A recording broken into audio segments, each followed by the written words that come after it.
Tatlong lalaki sa babae, mga kabukas. Ganda rin, no? Ganda rin, no? Nakita nyo ang ganda ng bake sa balayibo. Sa balayibo.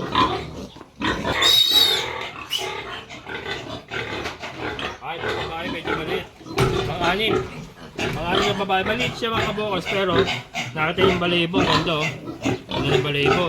Saka yung katawan niya, maganda pa rin kahit maliit siya. At saka, yung dede. Yung dede ay buhay na buhay. Buhay na buhay. Anim. Sila. So mga kabokals, ito tip ko lang po. Sa pagpapakain po ng bagong walay katulad nito, huwag nyo pong bubusugin kaagad ng todo. Kasi po magtatai po yan. May chance pa magtae, pwedeng hindi, pwedeng magtae. Pero just to be safe, ibigay lamang po natin yung kayang-kaya nilang ubusin. Huwag po natin pasosobrahan.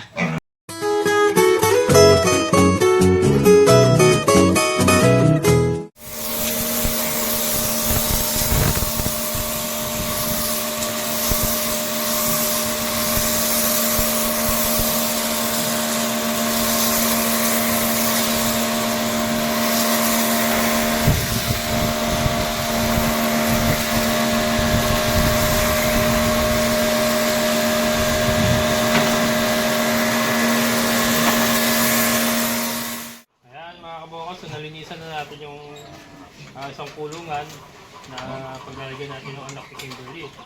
So ngayon po ay March 28. So wawalay na natin yung anak ni Kimberly. Bilangin na rin natin kung ilan yung babae. Ito mga kabukas, hindi ko pa nakapon yung lalaki. So follow na lang, iwawalay na lang muna natin para makarecover na si Kimberly kasi pumapayat na ng sobra.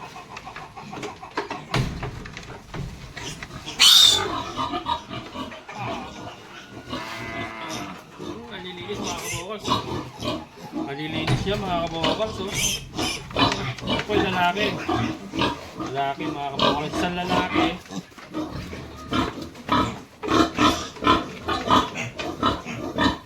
Di ba lalabas yun?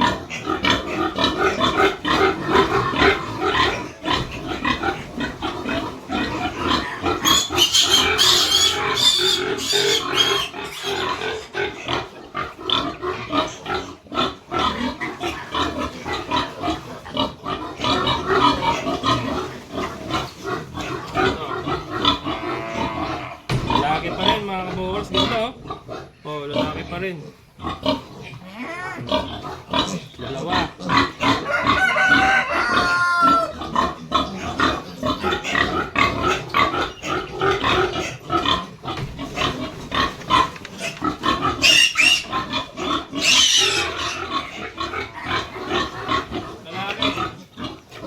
Lalaki. Sabi niya ito mga kabukas. Diba? Itlog.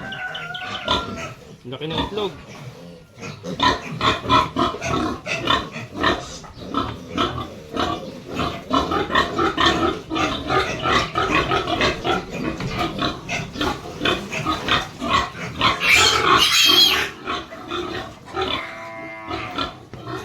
Babae. So, tatlong lalaki sa babae, mga kabukas. Ganda rin, no? Ganda rin, no? Nakita nyo ang ganda ng bake sa balayibo. Sa balayibo.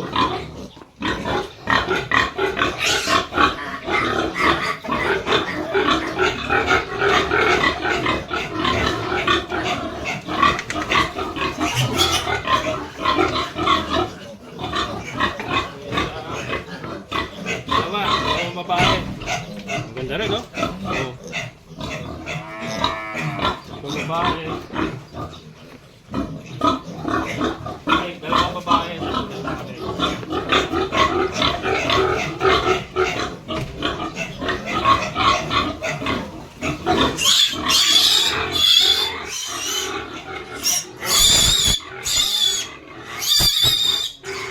Ay, Sir Andrew na to.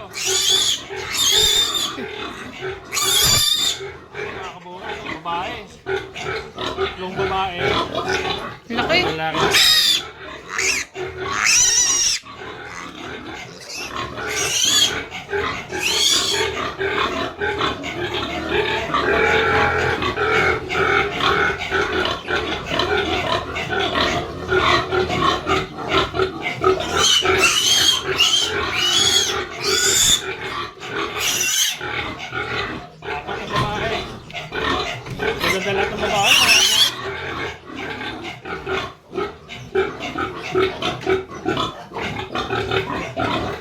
Apat ka, no? Babae. Apat na lalaki. 3.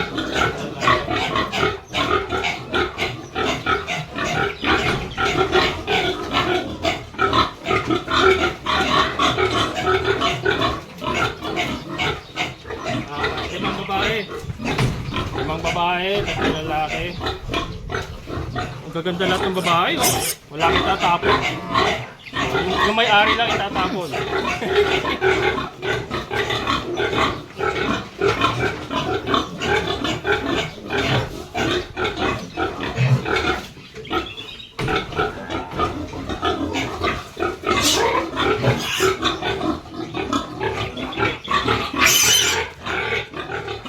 Laki mga kabokals, ganda rin, oh. Talaga rin naman. Oh. Katawan. Lima lalaki, 4. 4 na lalaki, 5 babae.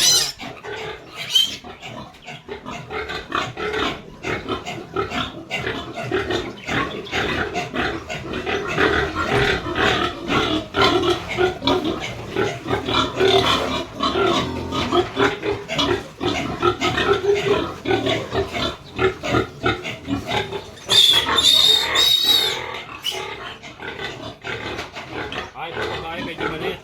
Pang-anim. Pang-anim na babae. Maliit siya mga kabokals, pero nakita yung balahibo. Ganda, oh. Ganda yung balahibo. Saka yung katawan niya maganda pa rin kahit maliit siya. At saka, yung dede. Yung dede ay buhay na buhay. Buhay na buhay. Ayos. Anim. Babae. Babae.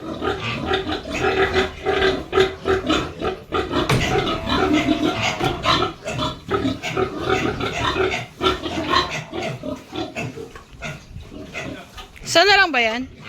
Isa na lang? Babae din yan.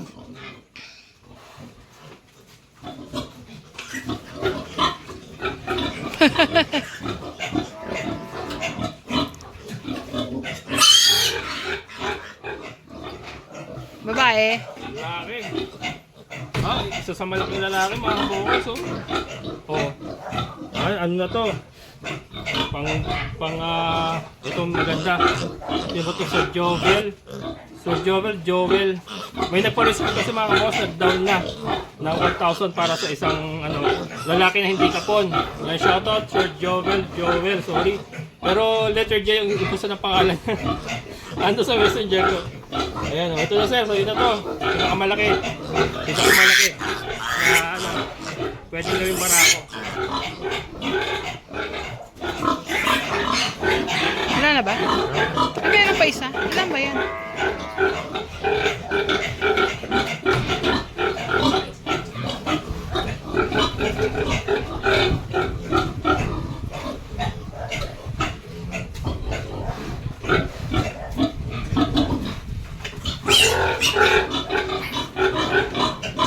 Ilan na yung lalaki? 5? Diba? Babae pa rin ito eh. 6 na yung babae kayo na, di ba? Oo. So 7 pa rin babae. Oo nga. Lamang. Hindi. Ilan ba lahat sila? 12. 12. 7. 5 lalaki, 7 babae. Kaya nga 5 yung lalaki, di ba? Oo. 6 yung ano. 7 nga. 7 pala yung babae mga kabokals. 7. Ito oh. Ito medium size. Medium size pero ang ganda pa rin ng balahibo mga kabokals oh. Napakaganda pa rin ng balahibo oh. Maganda pa rin. Saka buhay din yung mga dede niya. Ayos. Ayan sila mga kabokals oh. Walay na oh.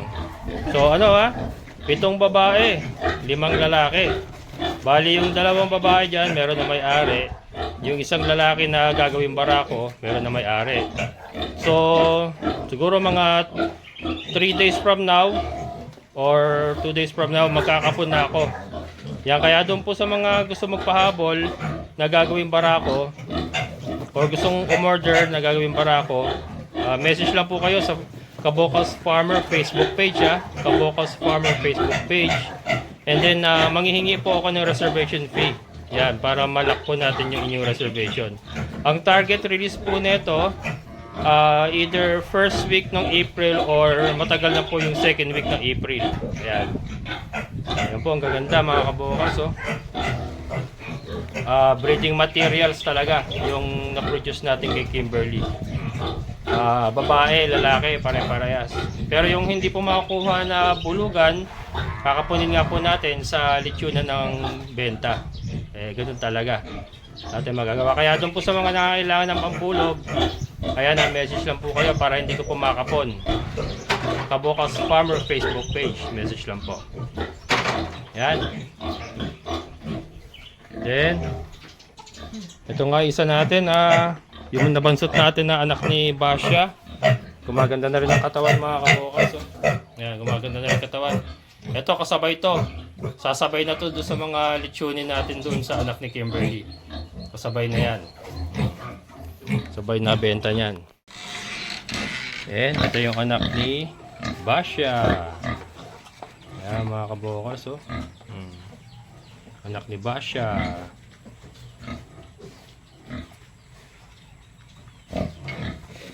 Malakas na rin yan. 2, 4, 6, 8. 8. Walang nababawas. Maganda po ang breeding natin ngayon. Yun nga kay Trisha, yun lang po yung mortality natin. Yung pagkalabas pa lang kasi patay na agad. Pero ito, yung mga nailabas nila ay so far okay naman lahat. Malalakas. Ayan. Basya.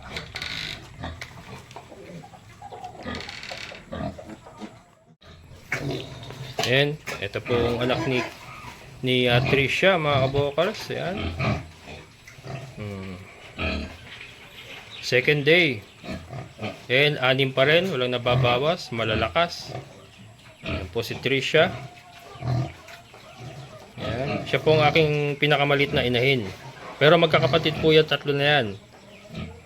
Kaya lang, kumbaga sa magkakapatid, meron talagang lumalabas na maliit. Siya po yung lumabas na maliit. Parang yung sa mga ipinakita ko kanina, may lumalabas na maliit, pero maganda pa rin po. Which is si Trisha, maliit man siya, pero maganda pa rin. Taga-anak po yan ng Siyam. Yan, Siyam yung pinakamarami niya. Ito po yung pangatlong anakan niya na.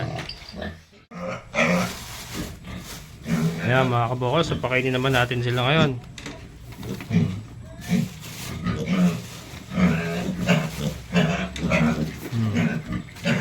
Tapos niyan papainumin natin ng tubig kasi wala na silang gatas.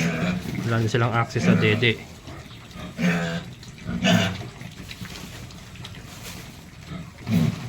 Ayan. Ito sila. So mga kabokals, ito tip ko lang po. Sa pagpapakain po ng bagong walay katulad nito, huwag nyo pong bubusugin kaagad ng todo. Kasi po magtatai po yan. May chance po magtae pwedeng hindi, pwedeng magtae. Pero just to be safe, ibigay lamang po natin yung kayang-kaya nilang ubusin. Huwag po natin pasosobrahan para hindi sila maimpatyo. Kasi pag naimpatyo po yan, magtatay po. So akalain po natin may sakit, pero yung pala nasosobrahan lang sa pagkain. So magiging sanhi rin po ng pagpayat yon kung patuloy po silang magtatay. Kaya paunti-unti lang po. Kaya katulad yan, 5 dakot. 5 dakot. Yan po yung kayang-kaya nilang ubusin nung kasama pa nila yung nanay nila. So yan lang po muna ibibigay natin sa kanila. Tapos bukas uli na umaga, ganun ulit, and then sa tanghali, and then sa hapon. Ayan. Hanggang sa may benta po natin sila. Ito naman po hindi natin i-grow out. Benta kaagad sila. So para ma-maintain lang po natin yung hindi nila pagtatae at yung ganda ng katawan nila ngayon. Para ma-maintain na lang po natin yung ganyan. Kung may makita po kayo ito, medyo madumi mo ka. Ano po yan? Sugat po yan kasi nag-aaway sila sa dede. Nag-aaway sila sa dede. Pero ngayon na kumakain na sila, hindi na po mag-aaway yan. Lalakas na talaga kumain, no?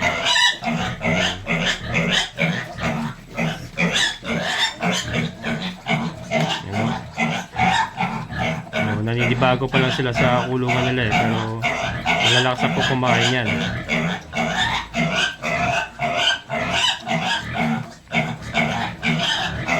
Ito po sila ngayon ay nasa 1 buwan mga kabukal. 1 month old sila.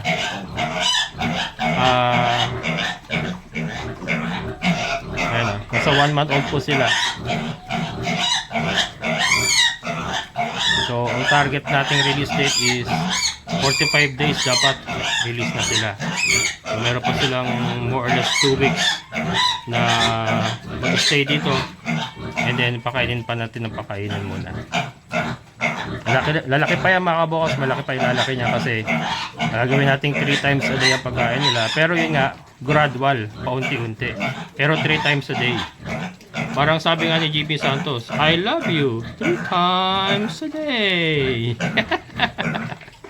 Ayan mga kabukas. Yan, nagugulat, may ilaw kasi yung camera natin. Ayan po. Tapos mamaya, bibigyan lang natin ng inumin yan sila. Sara na natin.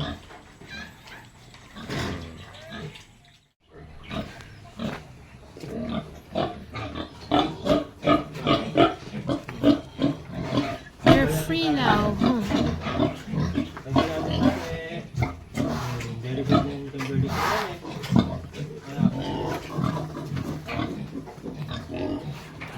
Ayan, tatanggalin natin yung tali ni Kimberly mga kabukas. Tapos na ang kanyang duty. Duties and responsibilities.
Upakan.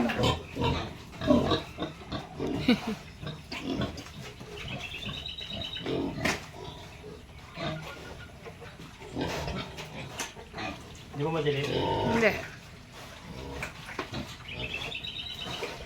Yan. Yan mga kabukal. So yan po, ganyan lang po yung aking style. Nakita nyo, para natin mapakain yung mga big or maturuan kumain, kailangan nating itali si Kimberly. So hindi natin kailangan yung mga farrowing pen na yan. Tali lang katapat niya. So ang idea lang naman, kailangan wag niyang maabot yung starter phase ng mga big para hindi siya umupos. So kaya natin siya tinali dito para may limit yung kanyang paglapit doon. And then ito, since release na yung kanyang mga anak, tatapon na natin yan. Gagamitin pa natin yan. Yan, ito si Kimberly ay ikukondisyon na uli natin. Patatabay natin. Pababayaan muna natin siyang lumipas siguro yung paglalandi niya para makarecover yung kanyang katawan. Ayan. Ayan po. Ayan mga kabokal. So, short video lang po. Yan lang po muna kung aking may babahagi sa inyo for today. So, yun nga na. March 28, naiwalay na natin yung mga anak ni Kimberly. 7 babae, 5 lalaki. Yung 5 lalaki nga po hindi pa nakapon. Kaya doon po sa nagnanais na kumuha ng pambulog or gagawing bulugan, message lang po kayo sa Kabokals Farmer Facebook page para po may reserve nyo at hindi natin matanggal ang kanyang kaligayahan. Ayan, so maraming salamat sa lahat po ng mga solid Kabokals at mga solid viewers. Maraming salamat. Siyempre sa ating kaibigan po ni Sir Boyet. Sir, thank you so much. And shoutout din po siyempre kay Ma'am Gina. Hello ma'am, thank you po. Ayan, so muli ito ang Kabokals Farmer. Nagsabing sabay-sabay tayong mangarap, magsikap, at higit sa lahat kumilos at siguradong ulad ang ating amazing na buhay. Bye-bye!